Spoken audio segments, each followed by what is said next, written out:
বলে ওগুলো ইয়ে করে ফেলে। হ্যাঁ, এটা অনেক এটা সব কেটে ফেলে একদম।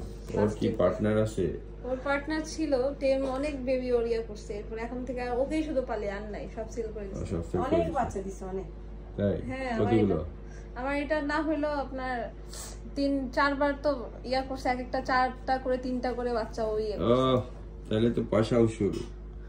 কত দিয়ে কিনছিলেন আর কতগুলো বাচ্চা কি করছে? অনেক আগে কেসি জোড়া, তখন মানে কাটাবন গেলে যা হয় একদম ধরেই 6000 টাকা ইয়া করেছিল। এখন তো জানি ইয়া করি সবকিছুতে, এগুলোর প্রাইস জানি। কয়টা বাচ্চা হয়েছে? ওর না হলো আনুমানিক আপনার 10টার মতো হয়ে গেছে। একবার করে দিছি, টাকা উঠে গেছে।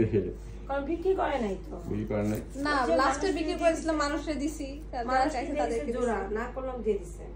না বিক্রি করা উচিত ছিল, মানে ফ্রি দিলে হয় কি মানুষ তখন ওগুলো মূল্য বোঝে না, আসলেই বুঝে না। জোড়া দিয়ে দিছে, এত বড় বড় করে টাকা দিয়ে দিছে।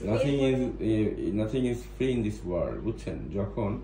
যেমন এখন আপনি ভিজিট দিয়ে দেখালেন, আপনি কথাগুলো সুন্দর মতো শুনবেন, কিন্তু যখনই আপনি ভিজিট দিবেন না, এখন এই যে ভিজিট যাকে দিচ্ছেন তার শিক্ষাগত যোগ্যতা, তার অভিজ্ঞতার আলোকে কিন্তু আপনি দিতে হচ্ছে।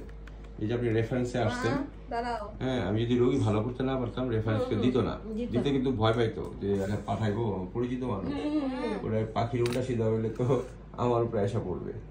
সুতরাং প্রত্যেকটা জিনিসেরই